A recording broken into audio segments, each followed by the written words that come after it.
Hello guys, welcome back to my channel. तो अभी हमारा टॉपिक है नॉमिनी डायरेक्टर। इसका जो सेक्शन है वो है 161 सबसेक्शन 3।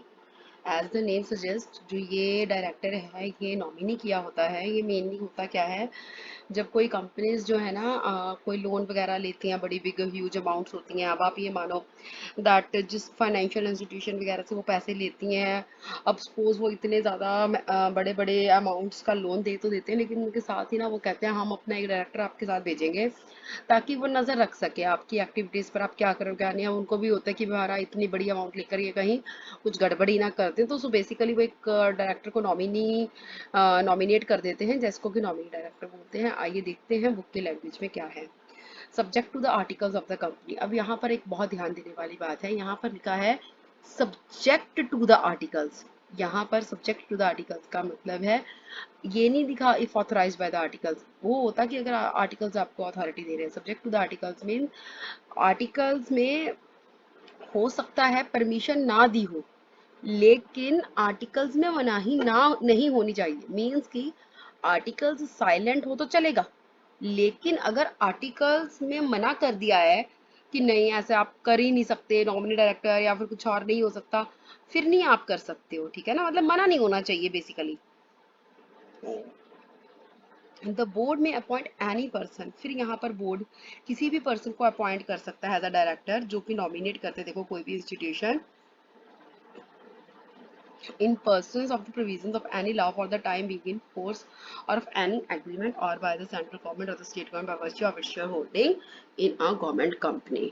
ठीक है ना। अब यहाँ पर आगे क्या लिखा है, जो नॉमिनी डायरेक्टर होता है वो किसी और डायरेक्टर की तरह नहीं होता। वो रिप्रेजेंट करता है जस्ट कि उसकी जो नॉमिनेशन हुई है फॉर अपॉइंटमेंट एज डायरेक्टर। ठीक है ना।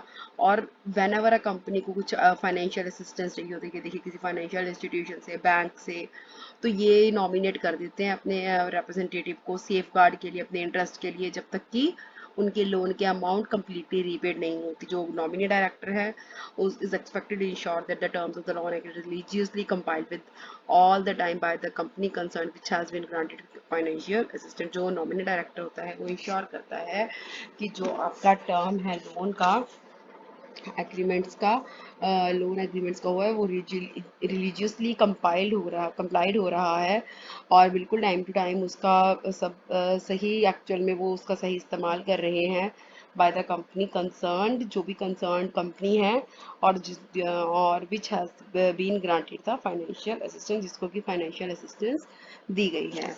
उसके बाद है the board of the directors is empowered to appoint a nominee director and the shareholders cannot interfere with such appointment। जो बोर्ड ऑफ डायरेक्टर्स हैं वो empowered है to appoint a nominee director.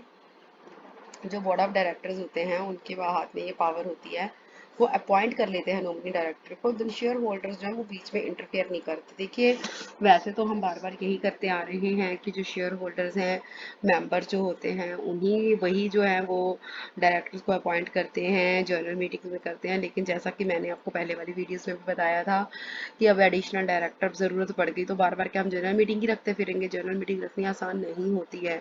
अगर अब हमको अल्टरनेट डायरेक्टर की जरूरत पड़े, कोई बाहर जा रहा है, तो बार बार जनरल मीटिंग नहीं होती है। ऐसे ही ये नॉमिनी डायरेक्टर है।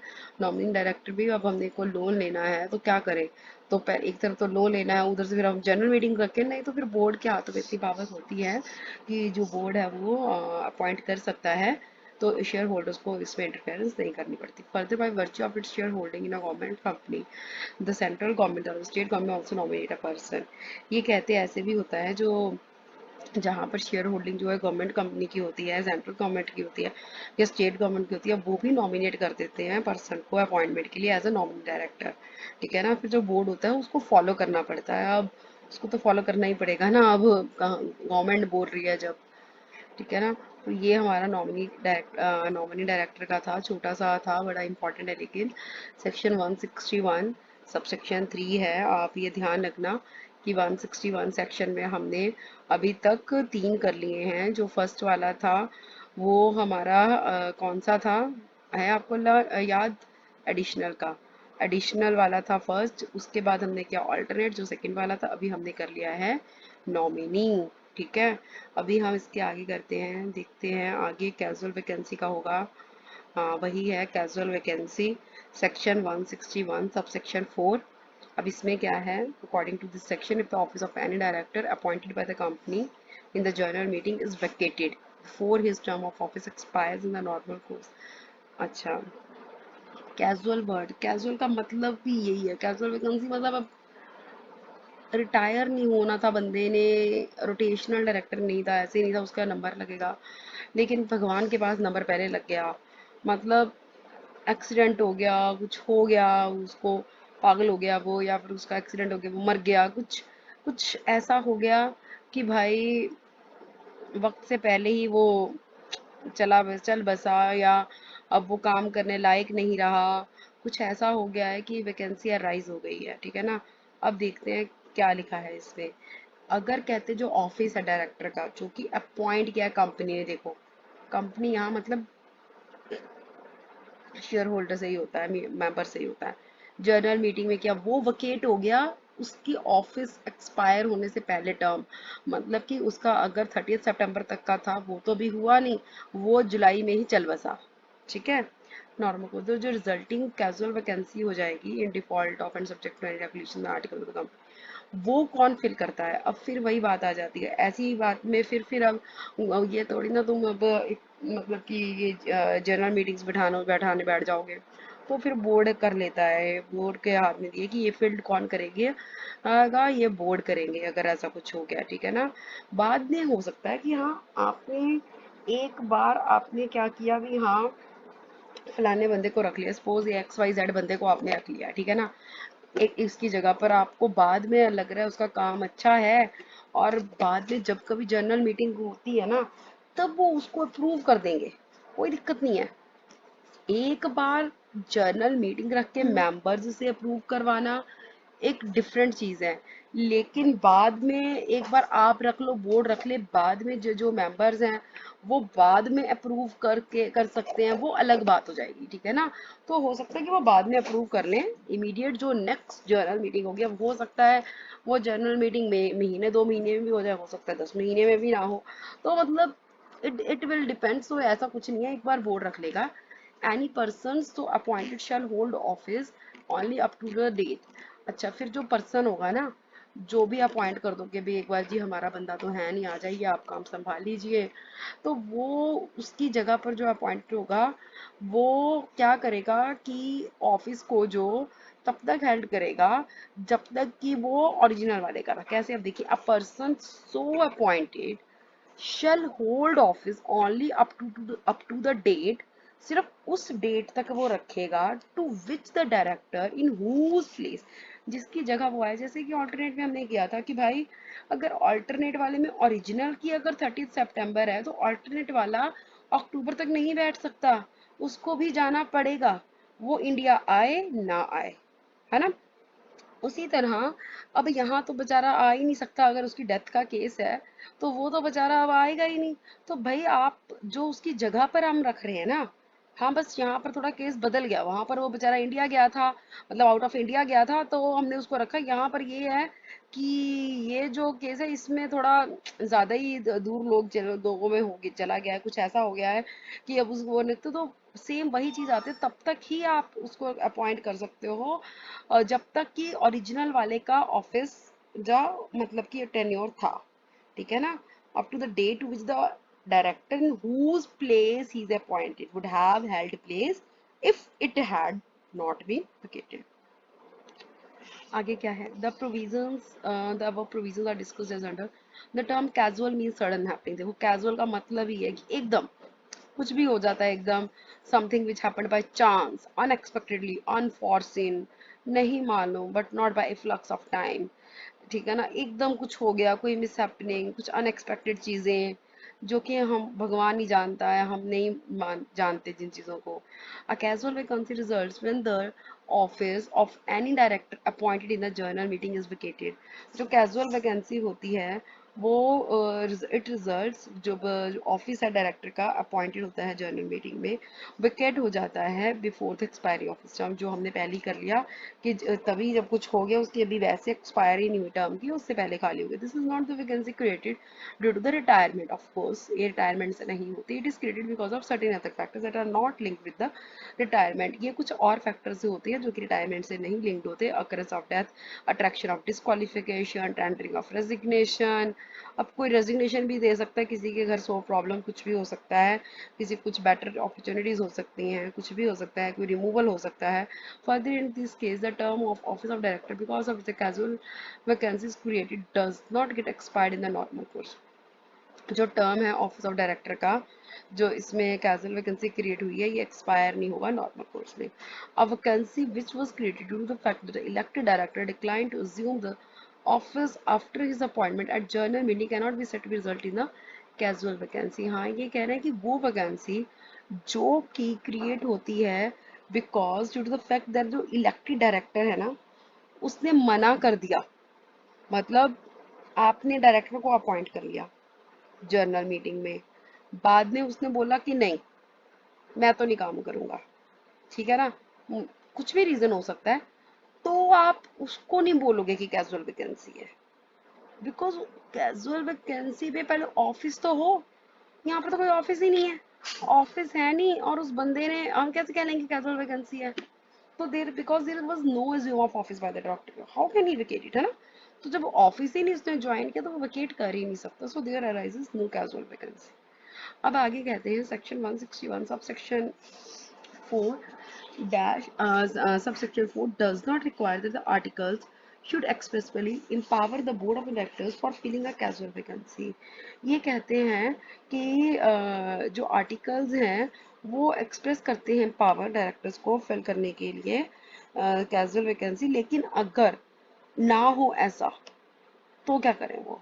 तो फिर वही एक रेजोल्यूशन, रेजोल्यूशन पास होगी, नहीं तो ठीक है ना, जैसे हमने ऊपर किया था वैसे ही कि भाई आर्टिकल्स में नहीं है तो रेजोल्यूशन पास करो, कैसे करके हम कर सकते हैं। The vacancy so filled by the board shall be approved subsequently by the members in the immediate next general meeting. जो वैकेंसी फिल्ड होगी बोर्ड से वो अप्रूव्ड सब्सिक्वेंटली कर लेंगे जो मेंबर्स होंगे इमीडिएट नेक्स्ट जनरल मीटिंग में, ठीक है ना। मैंने आपको बताया ही था कि नेक्स्ट जनरल मीटिंग में आगे जो मेंबर्स हैं वो अप्रूव कर सकते हैं। It is to be noted that where the articles contain any regulations as regards filling of casual vacancies, they need to be followed by the board।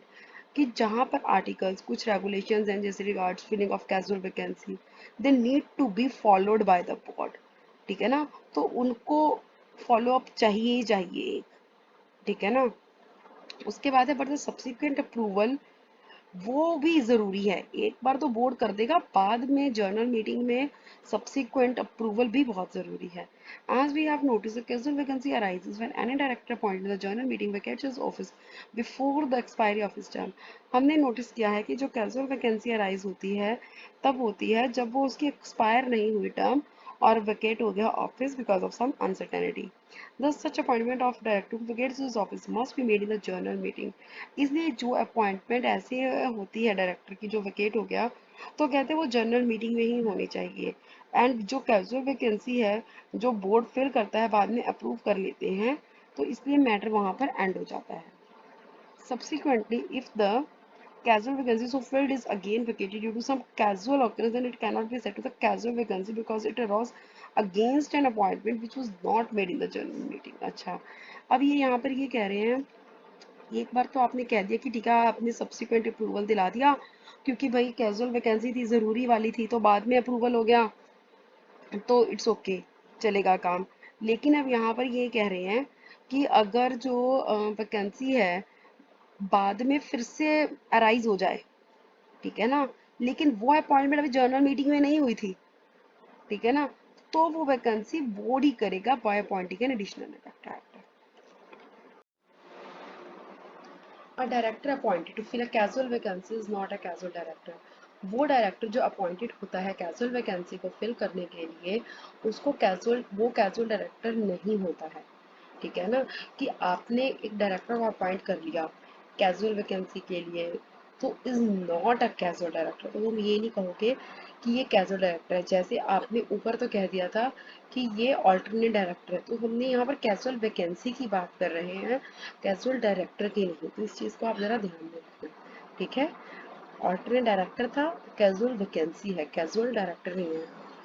उसके बाद हम थे, he enjoys all the powers as well as is required to bear the responsibilities of the director in whose place he is appointed. वो सारी powers को enjoy करता है और रिस्पॉन्सिबिलिटीज भी बियर करता है डायरेक्टर की, जिसकी जगह पर वो अपॉइंट हुआ है। ऑफ कोर्स अब आप देखो, जिसकी जगह पर कोई आया, अगर आप उसको पूरी पावर्स ही नहीं दोगे, पूरा आप उसको रिस्पॉन्सिबिलिटीज दोगे, तो हमारे किस काम का, है ना। In whose place he is appointed, except that where the earlier director has an interested director, his interest cannot be attached to the new director filling the casual vacancy.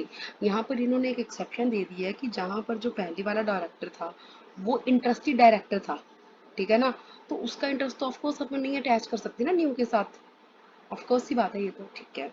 उसके बाद आ जाइए, in case a company has appointed a women director because of the statutory requirement. अच्छा, किसी companies में ना क्या होती है, स्टैचुटरी रिक्वायरमेंट होती है कि आपके पास वुमेन डायरेक्टर जो है होनी ही चाहिए, ठीक है। अब जो वुमेन डायरेक्टर है, यहाँ पर ये कह रहे हैं कि कंपनी में स्टैचुटरी रिक्वायरमेंट के अकॉर्डिंग था कि वुमेन डायरेक्टर होनी चाहिए, और एन वैकेंसी क्रिएट हो गई इंटरमीडिएट और in the office of such women director. तो बोर्ड ने क्या किया कि फिल की इस कैजुअल वैकेंसी को at the earliest but not later than the immediate next board meeting or the 3 months from the date of the creation of such vacancy, whichever is later। अच्छा, तो इसमें ये क्या कह रहे हैं कि इन केस कोई कंपनी ने अपॉइंटमेंट कर लिया वुमेन डायरेक्टर को बिकॉज स्टैट्यूटरी रिक्वायरमेंट थी, और फिर जो इंटरमीडिएट वैकेंसी जो क्रिएट हो गई ऑफिस में सच वुमेन डायरेक्टर की, तो जो बोर्ड है उस वैकेंसी को जल्दी से जल्दी फिल करता है। ये नहीं कि उनकी बोर्ड मीटिंग चली गई और अब तक उनसे वैकेंसी फुलफिल नहीं हुई, या फिर 3 months whichever is later, मतलब कि सपोज डेथ, सपोज जो वैकेंसी क्रिएट हुई है आप मानो 30 सितंबर को हुई, ठीक है। उसके बाद आपकी जो बोर्ड मीटिंग है वो 30 अक्टूबर को है, ठीक है। अच्छा, अब आप देखिए बोर्ड मीटिंग 30 अक्टूबर को है, वैकेंसी के 3 महीने बाद, सितंबर से अक्टूबर से नवंबर देन दिसंबर, 30 दिसंबर विच एवर इज लेटर, मतलब 30 दिसंबर तक आप भर सकते हो भाई। अब 3 महीने तो आप, वो एक तरह का ना, आप इस चीज को ये सोचकर चलो कि 3 महीने वो टाइम पीरियड दे रहे हैं। अब एकदम कोई वैकेंसी क्रिएट होती है तो एकदम जादू से थोड़ी ना कुछ कर देंगे कोई भी, है ना, फुलफिल। तो क्या करेंगे, 3 महीने तो चाहिए। अब इन्होंने एकदम एक तरफ एजीएम भी कह दी, अब भाई अब एजीएम तुम्हारी होने वाली है, ठीक है, और तुमने मतलब अब ये अगर 1 महीने बाद तुम्हारी जनरल मीटिंग है तो क्या करे, अब नहीं बंदा मिल रहा, टाइम तो लगेगा ना।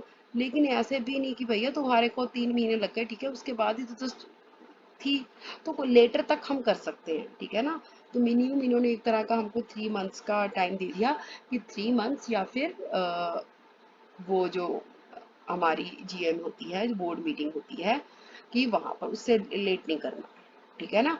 और उसके बाद है, similar is the case with an independent director. अगर इंडिपेंडेंट डायरेक्टर है उसकी ऐसे वैकेंसी हो जाए तो वो भी जल्दी से जल्दी करते हैं, लेकिन बोर्ड मीटिंग के बाद नहीं, या फिर 3 मंथ्स उसकी भी वैकेंसी के whichever is later. However, there is no such urgency so far as filing of any other casual vacancies can।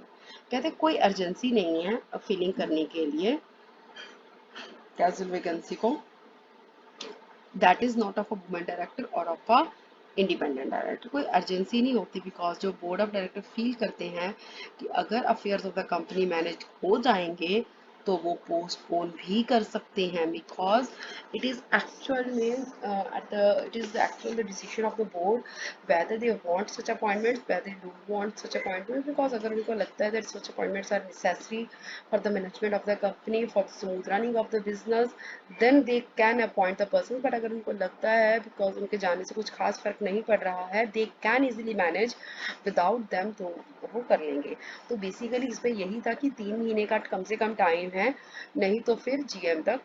तो ये नहीं हो कि आप विच एवर इज लेटर लिख दिया। तो ये नहीं कि जी आपकी जनरल मीटिंग भी हो गई और आपसे बंदा अपॉइंट नहीं हुआ, और ये भी नहीं कि आपको अगर कल ही एजीएम है तो भाई आज बंदा मरा तो बंदा क्या करे, है ना।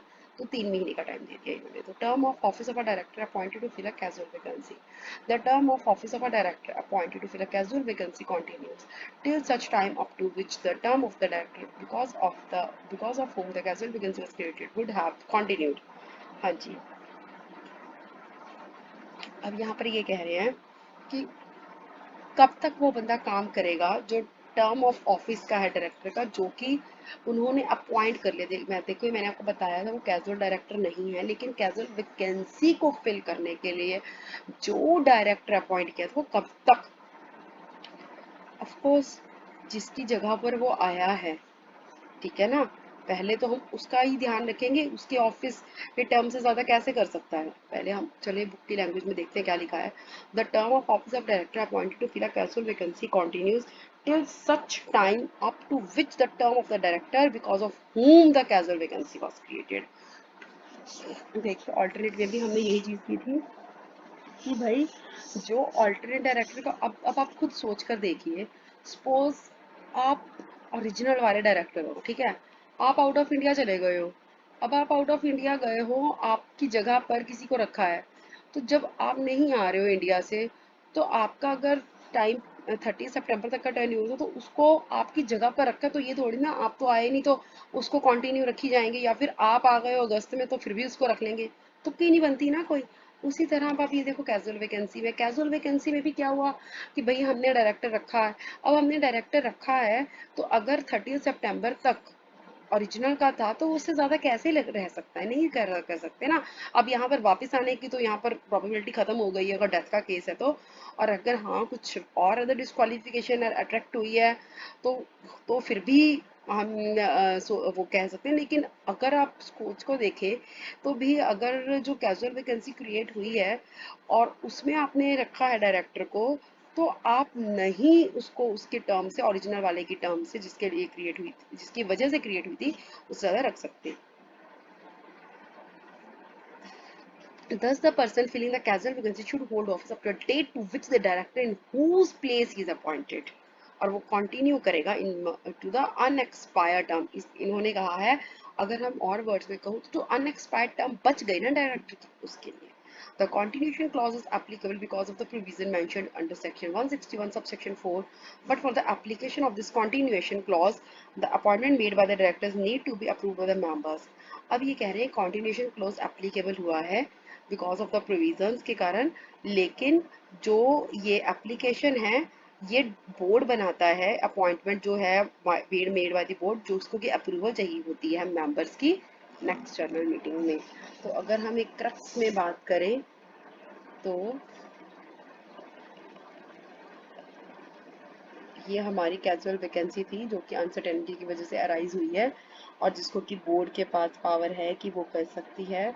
अगर आर्टिकल साइलेंट है तो रेजोल्यूशन पास करके कर देंगे।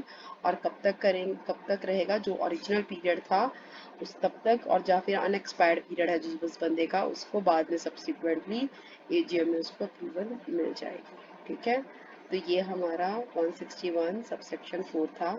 आई होप आपको चीज़ें क्लियर हो गई होंगी, समझ में आ गई होंगी। इन केस आपको फिर भी कुछ डाउट हो तो आप कमेंट बॉक्स में डाल सकते हो। Thank you so much for watching this video, thank you so much for liking the videos and मैं आपसे यही गुजारिश करती हूँ कि अगर आपको वाकई में ये वीडियोज़ पसंद आ रही हैं तो please and please like the channel and subscribe it and like my all the videos। Thank you so much, bye bye, stay tuned।